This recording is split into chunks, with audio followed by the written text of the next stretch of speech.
items on there. Second. Good evening, everyone. I would like to open up tonight's regular planning board meeting of October 21. We do have a brief agenda, and it's going to get briefer because we're going to be tabling a lot of items. I know probably everybody's still exhausted from watching a lot of baseball as part of our Red Sox going forward. Now you spot the Yankees 3 games, and we still come back and get them. Is that a political announcement? Just a very happy Red Sox fan. So with that, I'll open up for public hearing 1, the application of Joanne Fulcher, owner for property located at 566 Greenland Road, wherein final subdivision approval is requested to subdivide one lot into 2 lots with the following. Lot 1 having a lot area of 1.8 acres with 100 feet of continuous street frontage off Greenland Road, and Lot 2 having a lot area of 1.4 acres and 80 feet of continuous street frontage off Greenland Road, and lying in a zone where a minimum lot area of 15,000 square feet and 100 feet of continuous street frontage is required. Said property is shown on Assessor Plan 258 and lies within as Lot 1 and lies within a single residence B district. This was tabled at our September 23rd. Do I have a motion to take it off table?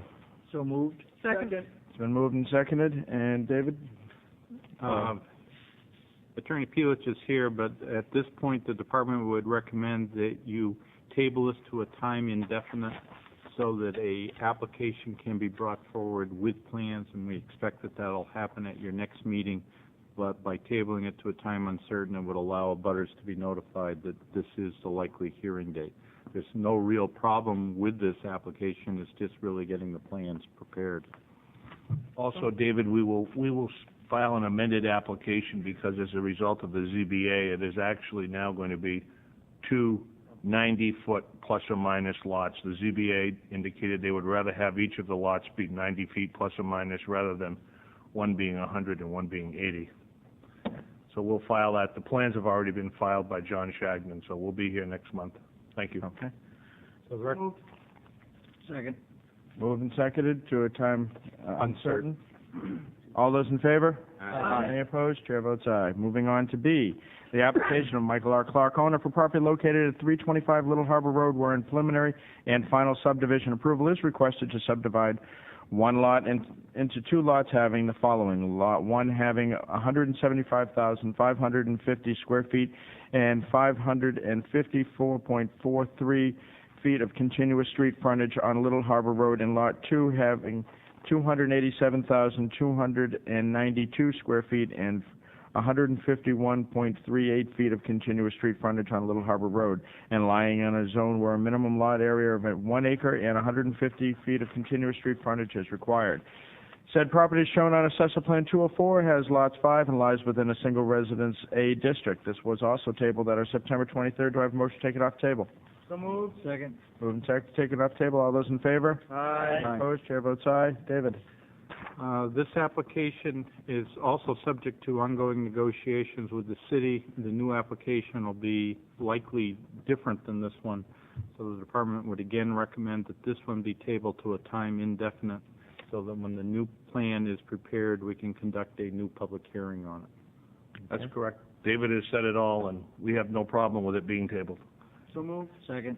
Moved and seconded. All those in favor? Aye. Aye. Opposed? Chair votes aye. Moving on to C, the application of Brian D. Moore, owner for property located at 107 Pearson Street, with herein a conditional use permit as requested is allowed in Article 6, Section 10, 608B of the zoning ordinance to allow the construction of an above-ground swimming pool behind a single-family home within a wetlands protected district. Said property is shown on Assessor Plan 232 as Lot 101 and lies within a single residence B district. Who would like to speak to us on this one tonight? Thank you, Mr. Chairman, members of the board. Bernie Peelich. I'm here on behalf of Mr. and Mrs. DeMoore. With me this evening is also Ian Treffery from New Hampshire Soil Consultants, who has handled this matter up to this point. This is a conditional use request, which has been before the Conservation Commission. I assume you have a memo in your file from the Conservation Commission. This was not recommended by the Conservation Commission by a 4-3 vote.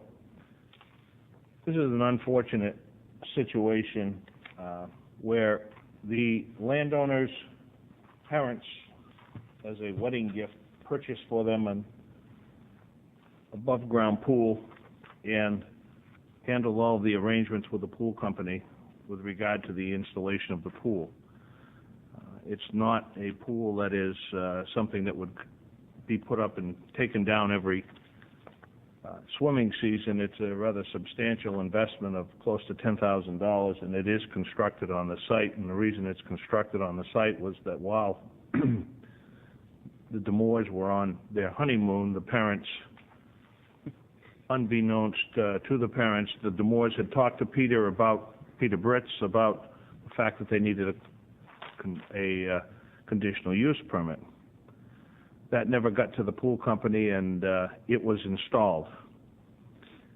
What it is it's a above-ground pool, and Ian will show you the pictures of it. It's a 51.5 feet from the edge of the wetland, so that there is a substantial 50-foot lawn buffer, previously obviously disturbed wetland buffer, pre-jurisdictional buffer, pre-1995. But the area between the pool and the wetlands is, and Ian's passing around photographs, is a well-manicured and landscaped lawn.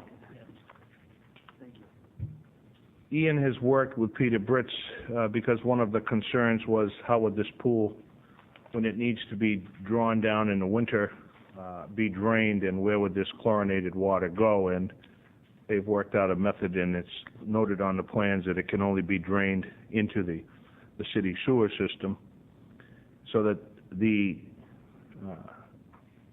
pool will not be drained onto the surrounding land where it could somehow flow into the wetlands. Ian has done an evaluation of the entire situation, including the wetlands values, and will give you his opinion with regard to the effect of this pool being in the previously disturbed wetland buffer. And needless to say, we believe that obviously the pool and the conditional use permit should be granted so that the pool can be allowed to remain there. The impact upon the wetlands is minimal or non-existent, and Ian will explain to you why. I'm not sure, I did not attend the Conservation Commission meeting, but I'm not sure what the rationale for not recommending approval was. Obviously, the 100-foot wetland buffer is back here, right at the back wall of the house, so it's not possible to relocate the pool anywhere outside of the buffer. There's not adequate area anywhere in front of the house to relocate the pool. It is a real extreme case of hardship in this case, and it's certainly not something that was done with any type of malice or in bad faith. It's an error. The neighbors have a pool, our butters have a pool which is closer to the wetlands, but it's pre-jurisdictional, so one could see how something like this could occur. With that, I will turn it over to Ian, who can go through with you what he has found with regard to his research on the wetlands. Thank you. Thank you, Bernie. Good evening. Good evening. My name's Ian Treffery. I work for New Hampshire Soil Consultants. I did the wetland function value assessment on the property. Acres approximately 3 acres, and wetlands approximately 3 acres in size. It is hydrologically connected to 2 other wetlands that flow off the property. One side. Can you speak into the microphone? Oh, I'm sorry. One side flows out under Islington Ave, and the other side flows out under Essex Street. Moderate quality wetland, found capable of producing 6 functions. It is our opinion that there's adequate buffer there before the wetland to effectively filter out any toxicants and nutrients that may splash over the pool edge. As you said before, pool during drawdown will be pumped into the house drain to be entered into the city sewer. There's a note on the plan that notes that.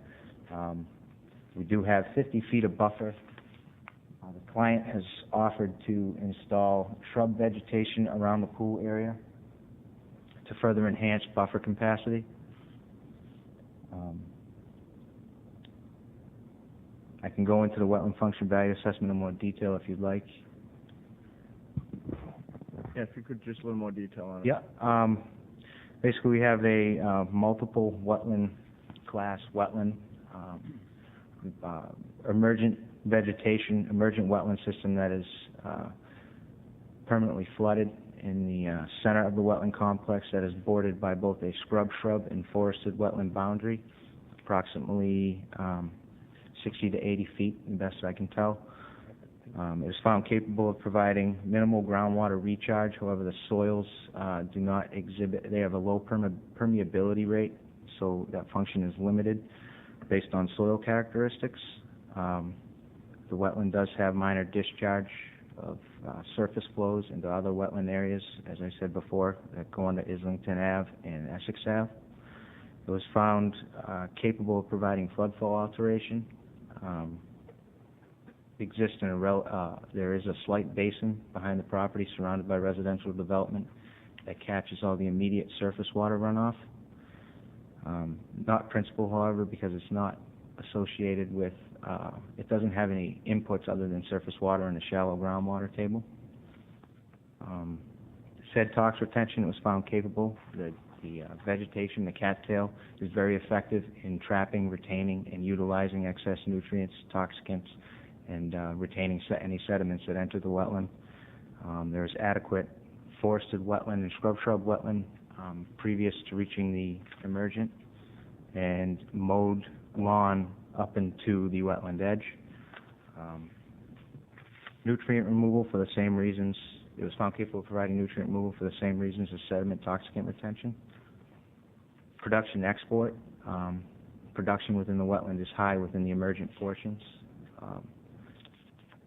Export is limited to food removal by wildlife, and some minor export maybe in the surface water flows into the other wetlands. Wildlife habitat was found capable for urban species of wildlife that aren't sensitive to fragmentation. This provides good habitat for those types of species. We did not find any principal functions of this wetland, primarily because there aren't adequate sources of the capable functions in order for these functions to be deemed principal. And that's it. So we found 6 out of 13 functions and values to be capable. This wetland is capable of providing those functions. Due to its fragmented nature and surrounded by private land, it's not an easily accessed wetland. Therefore, a lot of the values are diminished by that. Public values, as far as recreation, you have restricted access. Education, scientific value, very restricted access, very limited parking. Like I said before, it's surrounded by privately owned land. Thank you. Mr. Will. I'm not really sure who to address this to, but since we have the soil scientist here, that's at least half of my question. I'm not a certified soil scientist. Okay. My question is this. We're dealing with an above-ground pool. How many gallons does this pool have? Anybody know? I'm unsure. It's 18 by 33 by 4 feet, 4 foot depth of water. 42 inches. 42 inches. 3.5 feet of water.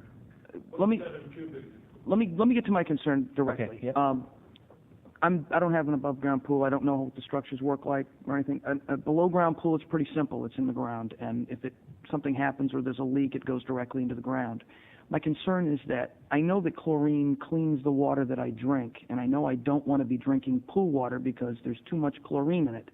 And if a little bit of chlorine kills enough of the little bugs in my drinking water, I'm wondering if there's an accident or for some reason an above-ground pool spills above ground. and goes directly into the wetlands. That may be a minor concern or something that couldn't possibly happen. That's the first thing that I think of. You know, chlorinated water above ground hitting this wetland, and if it can kill all the things in my drinking water, I can only imagine what pool water can do. The chances of, if that was to happen, the chances of there's 50 feet of, dense mowed lawn that's fairly adequate and would treat that amount of chlorine. And chlorine is an evaporative gas, so the more surface area you expose in that condition, it would evaporate fairly quickly. And the chances of it contaminating that wetland to a point where adverse impacts would occur is highly unlikely. Like, I'm thinking like a severe leak where the entire pool drains. If the whole pool was to drain, that's what I'm saying. I really feel that there's an adequate buffer there. Okay. Because chlorine is so evaporative that the effects of chlorine on that wetland would be fairly minimal, fairly minimal. Okay. Thank you. Mr. Coker. Thank you, Mr. Chairman. Two things. One, I respectfully disagree with your observation. A home I owned had an in-ground pool, and this was many, many years ago. I want to make that clear, particularly to Peter Britz. I drained the pool. It was, I think, about a 30,000-gallon pool. I burned a pretty long strip of grass with that chlorine. So the chlorine does, in fact, have an effect on that. That's A. B, I want to just clarify something. Your signature on the New Hampshire Soil Consultants is Ian William Treffry. Treffry. WSA. What is WSA? Wetland Scientist Apprentice. Okay. And you are not, I just want to make sure, you are not an independent certified wetland scientist. No, I am not. Okay. Thank you. But all my work is supervised by a certified wetland scientist, Adele Fiorillo of our company. Okay, is there a stamp, approval stamp or anything like that they put on this? The plan that was submitted has a certified wetland stamp on it. Okay, thank you. Any other questions? I just have one. Is there alternatives to using chlorine in pools these days? I've seen some that have ozone and different things. Is there other chemicals? There are alternatives. I'm not familiar with them. One alternative is bromine. Just to respond to Mr. Coker, I have a 33,000-gallon pool which I drain completely every year, and it is never even turned, and I drain it right onto my grass, onto my lawn, and it has never turned the grass even yellow. My only concern is erosion because it comes out in such a forceful stream that I just put a trash can cover or something underneath it so it disperses the water. But it has never affected my lawn at all, and I originally thought that was going to happen, but it does not. I may not use the same concentration that Don did, but I've never had a problem, and I've had the pool for 18 years. I drain it at least once, if not twice, every year, completely. Right onto my lawn, and I've never had a problem. But to answer your question, and I apologize, bromine is an alternative. I don't know what the effects of bromine, and I'm not a chemist, so whether bromine, I do know that the literature and the advertising says that bromine is less caustic and has less effect on your eyes, won't turn your hair green, those type of things, but I don't know what its effect on vegetation, whether it would be the same, less than, or greater than chlorine. Supposedly, if you have a brominator in your pool rather than a chlorinator, or if you use bromine rather than chlorine, you don't get the red eyes, you don't have as much of an effect, supposedly, on the individual using the pool. We don't know if that affects anything. I don't know what the effect, and I'm not qualified to answer that. Okay. Mr. Sullivan.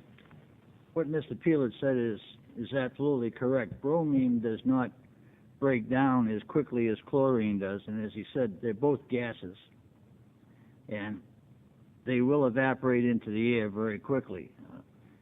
For about 15 years, I used to take care of the swimming pool at the Comfort Inn, in Portsmouth, and I used to have to test the water twice a day. And you'd be surprised how those chlorines and bromines and the other additives that you put in along with it will dissipate into the air.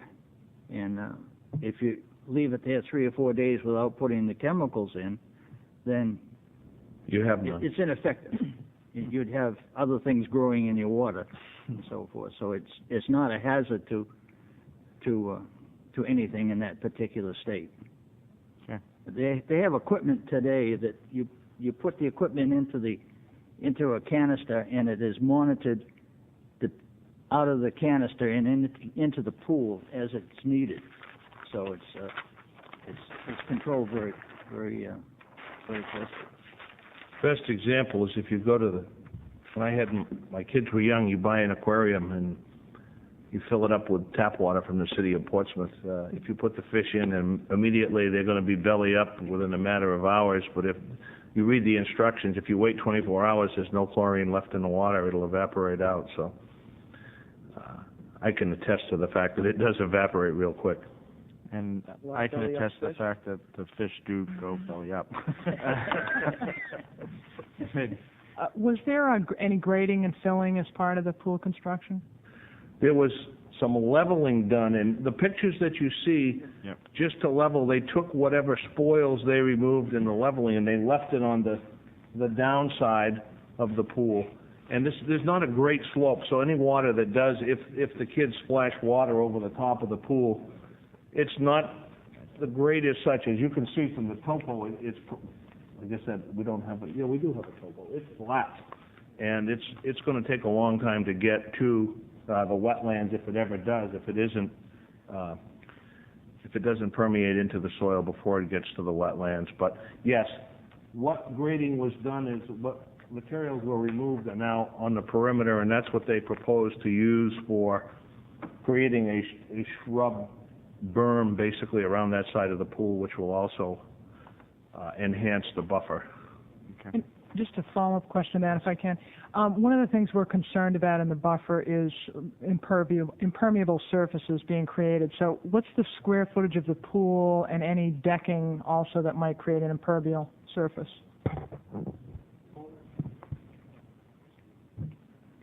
The total square footage of impact that includes the berm around the pool from where the fill is just over 1,000 square feet. The pool area is going to be closer to around 890 or 880, somewhere around there. Okay, so it's the pool itself, and then the pool itself would be the impervious surface, and then there is a retaining wall behind the pool. That's an earthen. It's is it concrete? It's a concrete block style. Okay. Retaining wall. Okay, thank you. And there's crushed stone underneath the pool. Thank you. Okay. Mr. Coker. Thank you, Mr. Chairman. This is either to the applicant or Bernie, either one, makes no difference who answers it. I want to be clear in my own mind as to the sequence of events of how, basically starting from, I guess the day that this pool became an idea in somebody's head, and go through the process and timing of how it got there and after the fact conditional use permit applications and things like that. So whoever feels more qualified to answer that. Actually, we probably have somebody here who's more qualified than either of us, and that's Mrs. Demores, who can tell you the sequence of events about the honeymoon and the parents in the pool. Well, the details of the honeymoon, we don't... No, we don't want to... I'm only kidding. Rest assured, I won't tell you that. What happened was it was a wedding present from my parents to us, and we went to go get a permit, and we had some friction about what the standards were and whatnot. The last time I went to go talk to them, they said it was fine if I put it up on a deck. And I said, all right, went home, told my husband that. We went away that weekend. We were on a waiting list to have the pool put up. We didn't think we were going to have any problems. So while we were gone, they put it up, and after we got back, that's when everything happened, and we called Ian, and that's how everything transpired. Okay, so this was actually, in essence, done without your knowledge? Yeah. Okay. I don't, it's sort of a follow-up question, if I may, maybe to Bernie, maybe to some of our construction people on the board. It is always my understanding that the construction company, whether it's, building houses or building roads or whatever, there is an obligation, I think a legal obligation, for them to obtain all permits before they start working. Is that a safe assumption? Am I correct in that? And whoever can answer that. I'll take the first shot at it. It all depends on the agreement between the homeowner and the contractor. Contracts specifically provide either that the contractor is to obtain the permit or the homeowner is. I don't know what the situation was here. Do you know, was the pool company supposed to get the permit, or were you? We were. You were. And so you were in the process of doing that, and they came while you were gone and put the pool up. And you alluded to some friction with. I'm just saying we had to keep coming back here. Why don't you come on up? We have to make sure we get a good record. Thank you. I'm sorry. At first it was, getting in touch with the inspectors. It was playing phone tag pretty much. And the last time I went in there, the woman said that we could if we put it up on a deck. That show? Yes. I guess I don't understand what you mean by put it up on a deck. What does that mean? I have no idea. She said we could have it if we put it up on a deck. Okay. Maybe, Peter, can you? Yeah, I can speak to that. Because in the ordinance we have that section that allows structures to be supported, allow the natural flow of water underneath. Right. We told them that the only way to do it in the buffer zone without getting a conditional use permit was to follow that exemption where the structure will be raised above ground to allow the natural flow of water. And so that's probably what she's referring to. Okay. Thank you. Yeah. Thank you. Any other questions at this time? Seeing none? Mr. Chairman? Yep. I think it would be helpful if perhaps Peter explained what the importance is and what the applicant has agreed to by putting the water into the city sewer system. We actually achieve a number of goals. You want me to close the public hearing first, and then matter, whatever you prefer. We can. Mr. Chairman, I may not be done with my questioning, so if you could leave it open, I'd appreciate it. Okay. Thank you. It's brief. We've had this situation on another pool as well, but the long and short of it is if you outlet your pool water directly onto the grass, Like EPA considers it a point source because of the chlorine in the water. They consider it a point source pollution. So you're supposed to take your pool water and put it into a treatment system of some sort. Move sidewalk to Mr. Pelitz's pool. In the case of this pool or any pool that has chlorine in it, the ideal way to drain it is to the city treatment plant into your sewer system, and that's what Public Works has recommended in this case. So that's why I asked about it of the soil scientists, how they were going to treat the pool water. If this was to go forward, I think a recommendation of having that as a registered stipulation. Yeah, I would strongly recommend that. Any other questions at this time? If I may follow up, Mr. Chairman, thank you. If we were to go forward with this and make that a stipulation, would that be something that would be built into the pool? Or would that be when you drain the pool, you start the siphon going and you stick it in the storm drain? I mean, how would we be assured that that would actually happen? Well, I think the drain in the house would need to go into a house drain, so like a laundry sink or something that could handle the volume. But I don't know whether it would have to be hard piped or whether you could do it. That would be a stipulation. It's up for them. You'd have to decide how you want to do that. It'd be a stipulation that they have to do it. It's up to them to figure out how to do it. And at any time, it is inspectable. Okay, thank you. George. Instead of piping it into a house drain, couldn't you have it pumped by a septic system? I don't know. Because he takes that and takes it to the sewage treatment plant. Right, I imagine that as long as the water gets treated, as long as it goes into a sanitary sewer some way or another. We have that alternative. Yeah. If I could speak to that, though, I don't think we'd be encouraging a septic system. That would be an inordinate expense, and the location might not be appropriate given the soils. I think what Dave Allen is basically saying is so long as you get it into the sewer system, you've accomplished the goal that the city is looking for, which would be to eliminate the possibility of a non-point A point source. point source of pollution. So the significant thing is actually to get it into the sewer, not a septic system. Okay. Mr. Well? I'm not sure if applicants get a chance to read the memo, but there's basically three potential recommendations or variations on the theme that serve in our memo. The first is to approve the project as submitted, to deny the project as submitted, or to table the application and work with the applicant to find a more appropriate location of the pool which will minimize any wetlands impacts. Earlier in the public hearing, you mentioned that it is of no little expense to build a pool like this in excess of $10,000. So I'm wondering if a denial or a movement of the pool is 6 of one and half a dozen of the other. If it's an expense to get it to that point, is it basically like buying a whole new pool to move it? Pretty much the cost of moving it would be very substantial, and there is no way to get it out of the buffer. That's the thing. I mean, the only movement that would be possible would be to move it a little closer to the house, but we're still going to be, instead of 51, we may be 71 feet from the edge of wet. And thank you, Peter, for the information. I didn't know I was a point source polluter.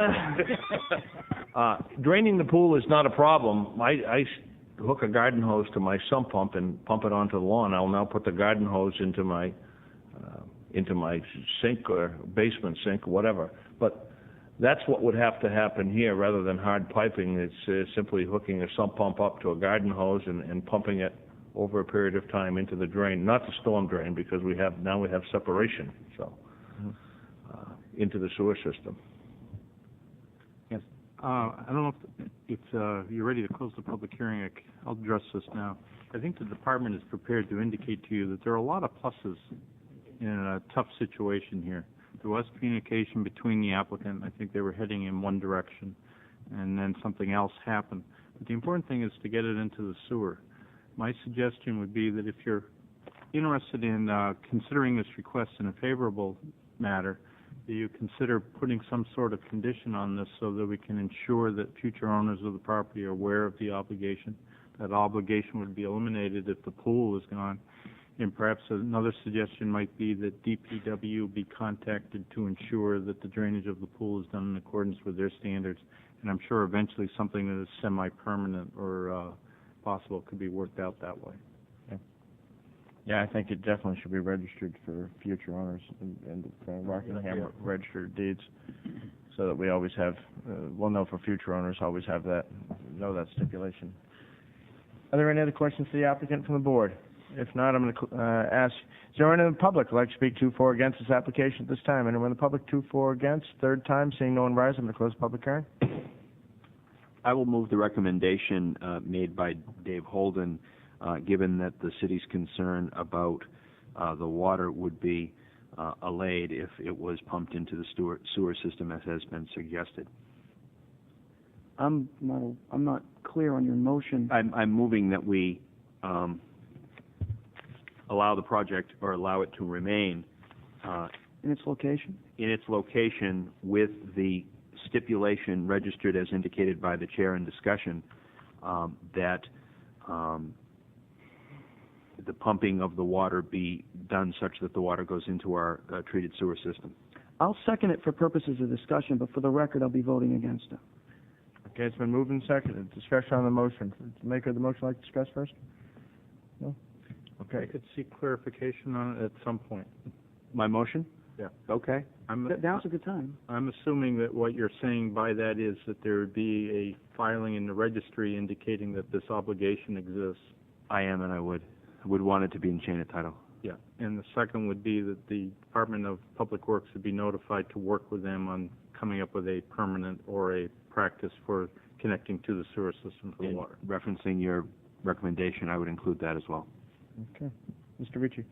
Could we, the one thing I haven't seen, and I don't know how long this has been going on for, is if we could get some silt fence put in sooner than later out there. I know it shows on the drawing. I don't see any put up in the photos. You got all that exposed earth. It should be nice to, we could put a row of silt fence at the toe of the slope if the application is approved. Okay. The applicant's indicating that that's not an issue. we'll add that to the motion. Mr. Coker? Thank you, Mr. Chairman. I will not be supporting this motion, and I will vote to deny for the following reasons. I guess actually for the following reasons. Number one, our own regulations call for the planning board shall require the findings of an independent certified wetland scientist for all proposals, regardless of size. The gentleman, I'm sure, has done an adequate job, but the certified wetland scientist is only certifying the delineation of the wetlands.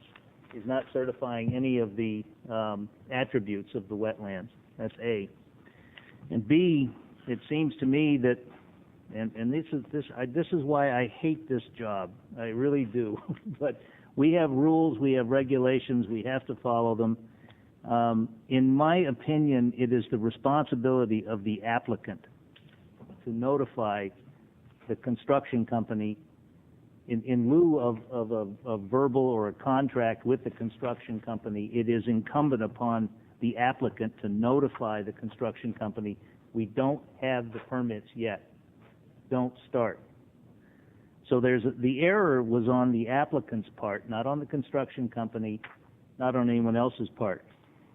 The purpose of the buffer zone, our own regulations, is to reduce sedimentation, et cetera, to aid in the control of pollution, et cetera, to provide a vegetative cover, et cetera. I can't support this application for those reasons. Mr. Chair, I'd like to move that we table the application to work with the applicant to find a more appropriate location for the pool which will minimize any wetlands impacts. Let me just speak to the appropriate location issue. Part of our regulation is that the applicant shall demonstrate that the proposal is the alternative with the least adverse impacts to the areas and environments under the jurisdiction of the ordinance. I have to agree with Mr. Coker that it is the burden of the applicant to make sure all the permits are in place. But through this process, we've discovered that, I think, had the pool been moved a little bit closer to the building, on this picture, there is a sliding door for a pending deck. And if I can envision a sliding door going out to a deck that has a pool that has a drain closer to the building, then I suspect the applicant could probably envision anything.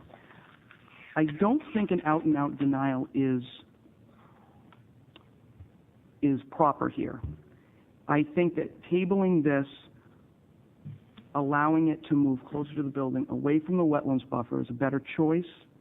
Is it inconvenient? Yes. Could it be 6 of one and half a dozen of the other? Yes. But as Mr. Coker's mentioned, there's nothing to do with whether or not we like the motion that we made, but it has to do with the regulations. The regulations are clear. The testimony of the applicant, and Mr. Britz, is clear, that the impact would be minimized with certain stipulations to it, but I would feel more comfortable if it was moved to the least adverse impact area. Not hearing a second? May I just offer a thought? Just a moment.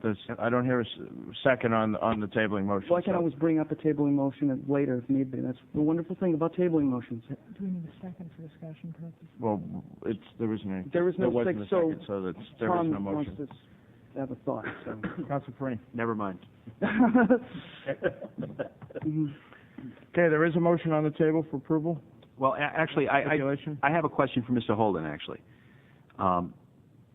or anyone else who feels qualified to respond. Don's point, I think, is well taken, and I am curious as to how we view the nature of the certification of the engineer in particular, given that we have an apprentice here this evening. I think Peter can actually address one side of it that actually has a little bearing on it. Mr. Crooker's point about, I'm not sure if it's about this particular plan or the the requirement in the ordinance, what the requirement in the ordinance states is that there'll be an independent wetland scientist, unless there's 50% of the area as disturbed upland. And we've held in the past that a lawn or a yard would be considered disturbed upland unless it's a case where it's, you know, where it's important to bring in an independent wetland scientist. Independent wetland scientists to do what? They'd go and review the findings of this wetland scientist, and they'd say, well, what he's saying is true, that wetland has those functions and values, it will have that impact or it won't have that impact. It's just to verify that the representation that the applicant has hired the person, what they're saying, is actually verified by an independent wetland scientist. And in most cases, we do that. In cases where there's a disturbed upland area in the buffer, we don't do that because, you know, it's previously disturbed, and we found that grass or a house, in this case, are previously disturbed. So. Well, Peter, what I'm trying to get at is, what is the nature of the certification offered by that which has been submitted this evening? Well, New Hampshire has a certified wetland scientist program, and in order to become a certified wetland scientist, you have to be an apprentice for a year.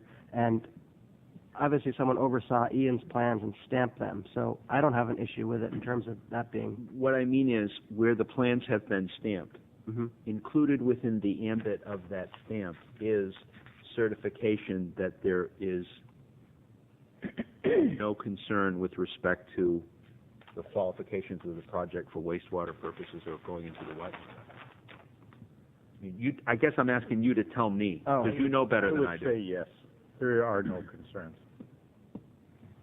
And I would also point out that what Peter is effectively saying is the requirements of an independent would not be required in the situation because of the degree. No. Thank you. Mr. Sullivan.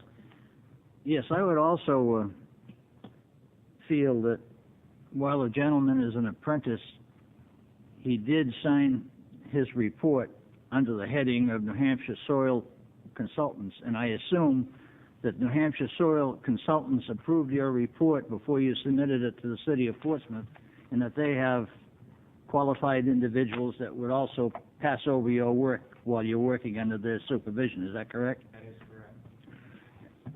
Mr. Chair? Ms. Hayden. That's correct.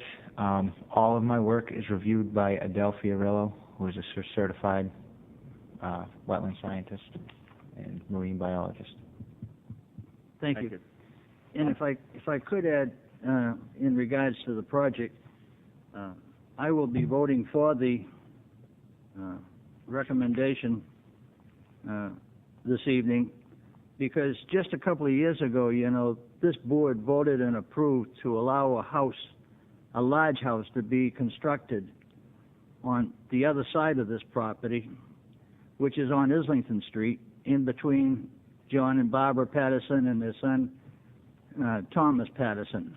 That house at that time, I fought to not allow that to be built there because it was right on the edge of the wetland. However, this board did approve it, and I feel that we've established some sort of a precedence with that particular watershed area. So it has my stamp of approval, providing the water is taken care of properly into the sewer system. Thank you, Mr. Sullivan. Ms. Hayden. Just a comment and a question. This is obviously an unfortunate situation.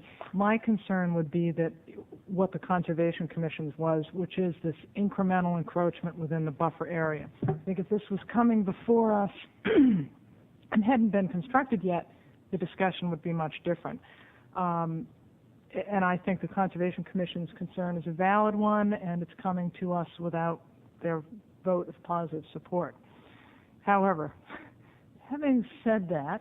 It was a weak vote, though, wasn't it, 4-3? I was also going to say, having said that, it was a close vote. I guess my question for staff would be is if we went in the direction of tabling this, are there some measures in addition to how this pool water is discharged that could be looked at, excuse me, that would have less impact on the wetland, either improve vegetation? It was mentioned on the plan that there was going to be some vegetation on the back side of the pool.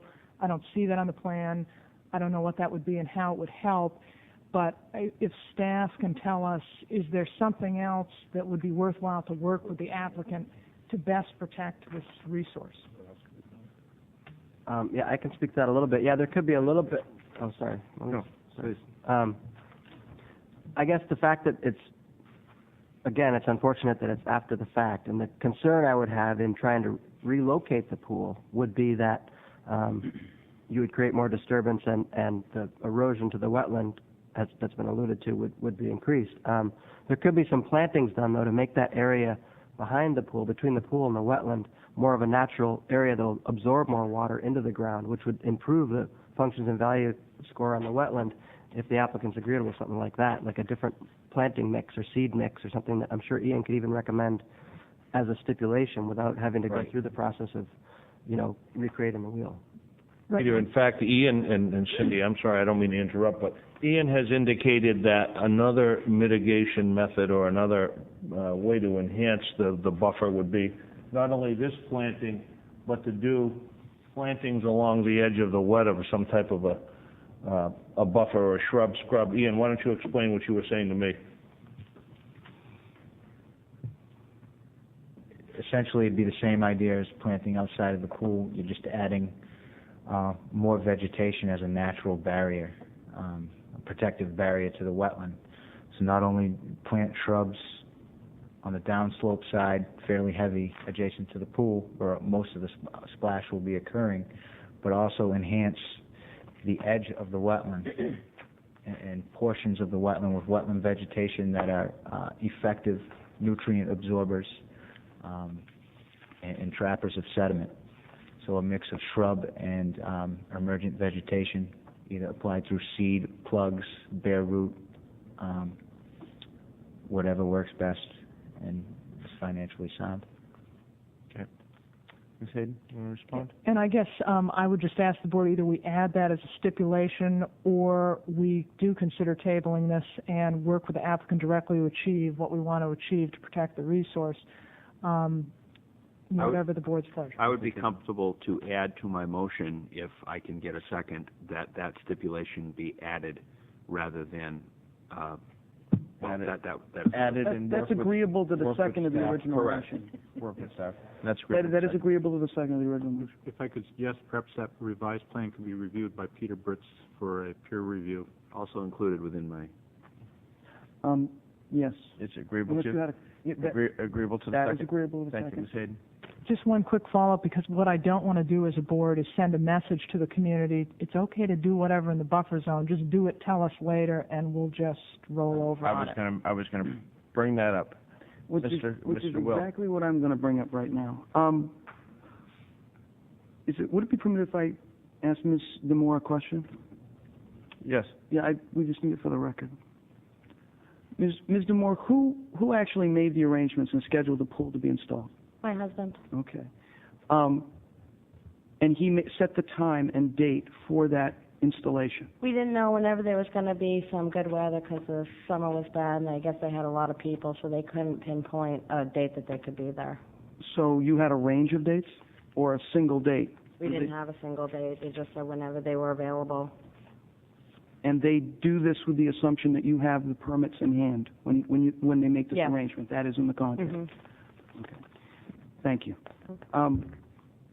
In the absence of a tabling motion, I would have to take Ms. Hayden's point and Mr. Coker's point very seriously, and that is that I have a serious problem with having the precedent of build first, ask the board later. If I am not on so extreme that I believe that this application should be denied because of a simple mistake. I'm not a heartless beast. But by the same token, if we approve it and put on a bunch of things onto it, hoping to make this better than the situation presented itself, I think that is, in essence, sort of squinting at our regulations and hoping they fit the situation. If there is a tabling motion, I would certainly support it. I certainly have every faith in the staff to be able to bring something back to this board at an open public hearing meeting with a new plan. I have no problem with that, including moving the pool. But in the absence of a tabling motion, I am forced to vote to deny with Mr. Coker. Mr. Coker. Thank you, Mr. Chairman. The point was very well taken about the findings of the independent certified wetland scientist. Thank you, Peter. So I will withdraw my objection on that one of the 3 points. However, I will still be voting against the proposal for the two reasons that I said earlier. Thank you. Mr. Hayden. Mr. Hayden? Mr. Hayden, interesting. I'm sorry. I've been watching a lot of Red Sox. Mr. Holden. I think the board's points are well made, but I would add this to it. The department did work with the applicant. There was miscommunication, this, that, and the other. But let me assure you that if the department felt that somebody had done something to go around, for example, the inspections or the planning staff, we would have a firm recommendation out there that you should deny the request and that we'll go to court and see how it plays out. We reserve that as one of our options to put out towards you. In this case, I think the applicant met with the city in good faith. I think parents did things in good faith. I'm sure in 20 years from now they'll be laughing at this. I don't think any ill will or anything else was intentional in this case, and that's why we didn't recommend that. But if we sense that someone is trying to avoid the ordinance, we'll be the first to call that. If this is approved, the one thing I'd like to see is I'd like to see a continuous, 6-inch berm across the back that, if there was a spill and this thing let go at once and there was almost like a little level spreader, I think it would go from a point source to a sheet flow, which I think would, some of the spoils that are out there, if we could just arrange them with some vegetation, I'll leave that up to staff. Yeah, I think if you can work with I think that'd be a great solution. Absolutely. Down here, John? Or down up here? I'm talking probably 5 or 10 feet back from the pool. Okay. That's fine. Anyone else? Yeah, there seem to be, if I may. Yeah. There seem to be a lot of different individual concerns of the board. Is a tabling motion, would that be something that we could do? I mean, just to bring it back next month? If you want to bring that up, I'll certainly bring it up, just see if we can to see what I can do. see if we can get a second. I moved the table to work with the department to actually bring the application back with, meeting all the different concerns and the stipulations of the original motion in the form of something that brought back more to the board. I'll second. It's been seconded. Is there any, go straight to the vote. All those in favor? Aye. Of which motion? The Tabling motion takes precedence. All those in favor? Aye. Opposed? Opposed. Chair is opposed. So that takes care of that one. Before I call the motion, I also just want to make the comment that, we did not approve a pool that was going to be in this, in the wetlands. About 9 months ago, it was an in-ground pool. It was a lot closer to the wetlands as well. However, in this case, I think this is a hardship, and for the unique point of that the applicant was working with the department before they went away. While they were away, there were some parents or in-laws that were trying to do their best to help out. If this gets approved, that means when you're building the berm, they're either helping or they're cooking lunch for the crew. And it's with that I want to be careful to say that because I don't want to set the precedent, if this is approved, that build first come into us, because this board has been very strong for as long as I've been sitting on this board for 12, 13 years now. We have been very strong against anyone who builds first and comes up here. So I just want to make that point extremely clear. And with that, I'm going to call the question. All those in favor? Aye. Oh, sorry. All those opposed? Opposed. Two opposed. Force of habit. And the chair votes aye. All set.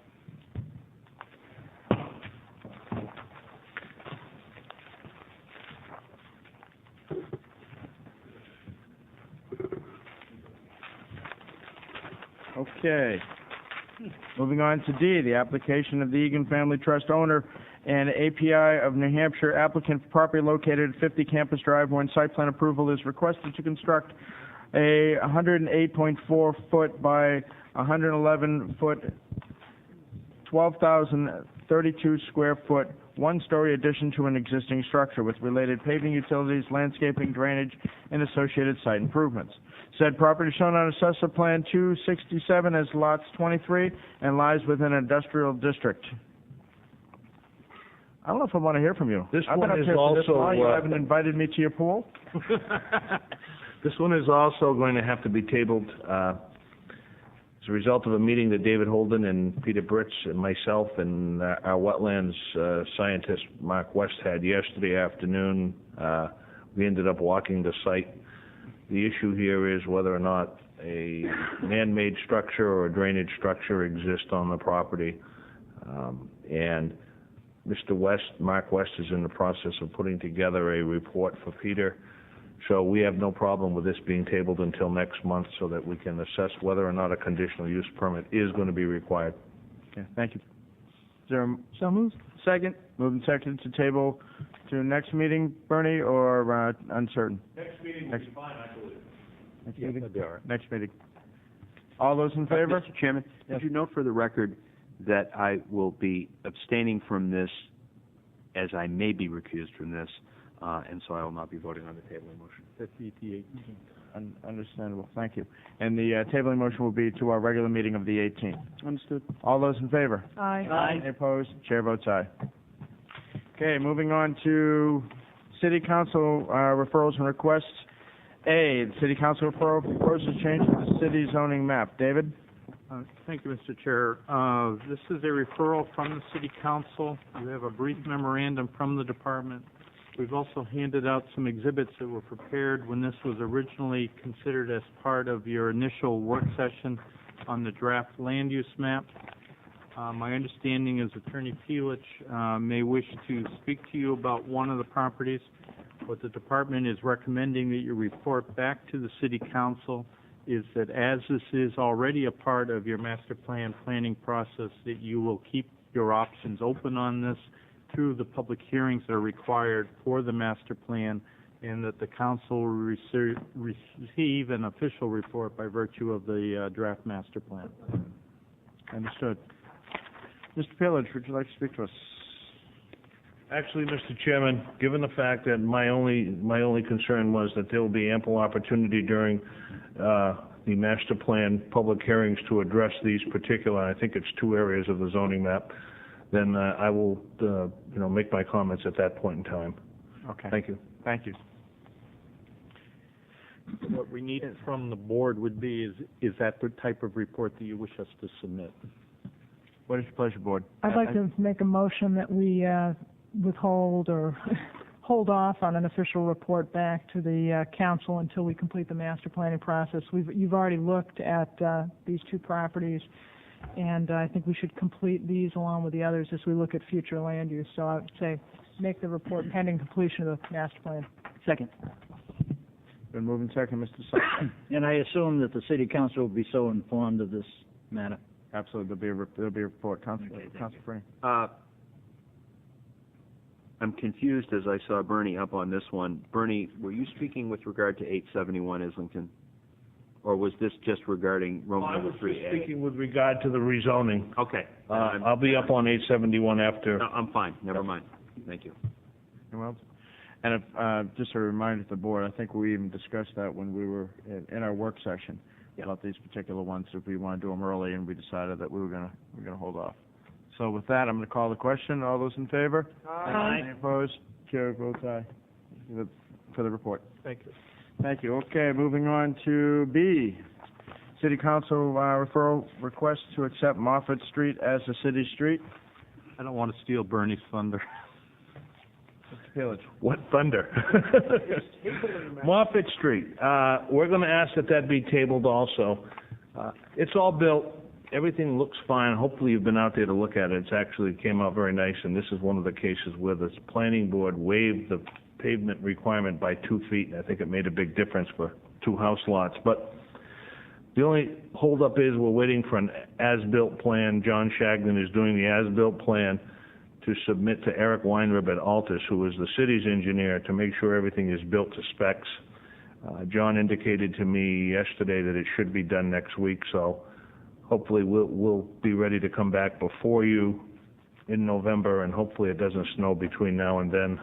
And then hopefully you can recommend that the City Council accept this street at their first meeting in December. Thank you. I should have said it more briefly, but not more eloquently. Sullivan. Bernie, has the final asphalt surface been put on that? It didn't look like it to me. I'm not sure. I believe it may have been now. I was out there yesterday and the day before. It was much better than it was previously, yeah. Okay. They were waiting for the granite curbing to be reset before they put the final coat on, and I think that's all happened now. Okay, thank you. Okay. Any other discussion? So for a tabling motion, all those in favor? Aye. Any opposed? Chair votes aye. Would you note an additional abstention for me on that one as well, regarding potential recusal? Certainly. And moving on finally to amended site plan for 871 Islington Street. David? Mr. Chairman, Attorney Pulich, on behalf of his client, is requesting minor modifications. We thought they were significant enough, although we're not particularly concerned about them. They should be brought to the board's attention, and we're recommending approval of them, but Attorney Pulich would like to go over them with you. Okay, thank you. Very briefly, Mr. Chairman, there are 6 minor modifications which resulted from basically the project being built, and it is pretty much complete with the exception of the exterior landscaping and paving, and they're somewhat waiting for your approval. I'll just go through the changes. This is the old plan which was approved. This is a markup of the plan that you have in front of you.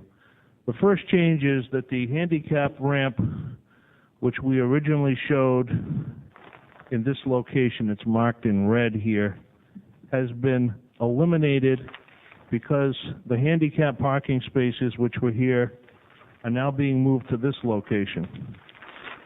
The reason being the elevator is here. And what we are proposing to do is, there was a very circuitous route to get to the elevator for any handicapped wheelchair people. They would have had to come out here, make a sharp left, then a sharp right, up the ramp, through this door, down a hallway, and over to the elevator. At the present time, we're proposing to move these handicap spaces, 2 spaces down to here, and these 3 regular spaces up to here, with a straight shot through the new courtyard to a handicapped access here, and the elevator is here. This is an open area which is going to be paved with pavers. There is basically a straight sidewalk which will go right up to the back door, which will allow entryway for the handicapped people directly from the space. It's a much neater and cleaner route for the handicapped people who will be visiting the site. That's change number 1. The second change is we showed an open front entryway on the original plan. The plan now is to enclose it on 3 sides with basically some type of a glass enclosure just to keep the winds down, somewhat like a windscreen or a porch in front of the front entryway. That's change number 2. Change number 3, the motorcycle pad has been relocated from this location to this location, closer to the front entryway. Same size, same concrete motorcycle pad. It's just been relocated so that we can extend the sidewalk, which is the 4th change, all the way up to the parking spaces in this area. Originally, we had the sidewalk coming up here, stopping, going to this brick sidewalk. Now we plan to extend the sidewalk all the way up so that pretty much the sidewalk goes all the way up to these parking spaces. To do that, we move the motorcycle pad over to this area.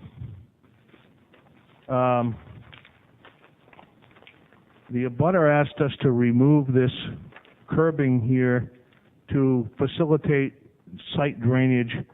He has drainage which flows this way onto our property and into an existing manhole. Our approved plan showed this be curbed all the way along, which would create a damming effect and not allow the water to flow onto our property and into the storm drain. So we've chosen to eliminate just this one section. All of the remaining trees will be there. And that's it. Those are the changes. Thank you. If you have any questions, we can go through them in more detail.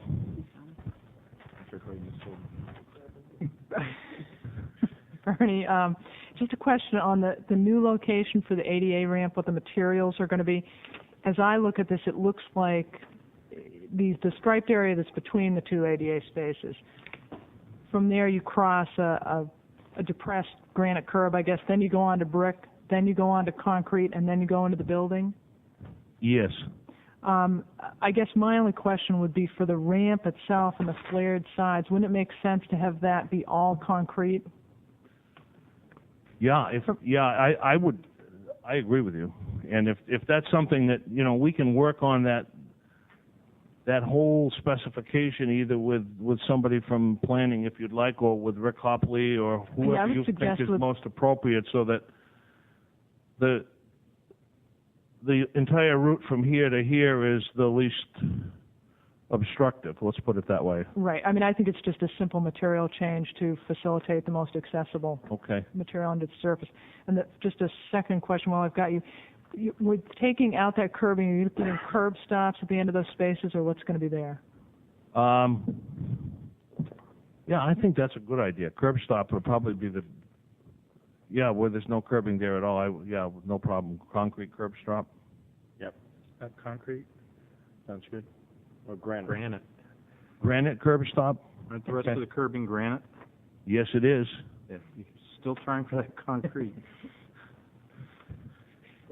But it's a curb stop, but that's fine. I don't have a problem with that.